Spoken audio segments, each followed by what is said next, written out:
Olá pessoal, hoje estou com o XIAOMI Pad 8 Pro e vou mostrar para vocês como personalizar o dock no modo Workstation.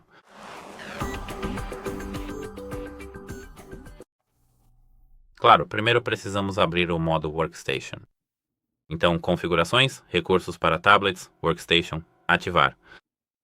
Iniciar e agora, como vocês podem ver aqui, temos o nosso dock.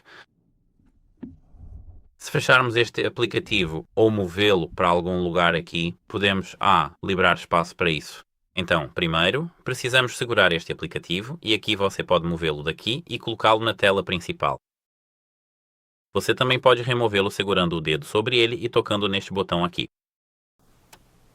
Se quiser adicionar algum aplicativo, toque aqui. Abra, por exemplo, aqui. N notas, temos aqui as notas. TikTok segure e agora você só precisa colocá-lo aqui. E é assim que funciona. Até logo!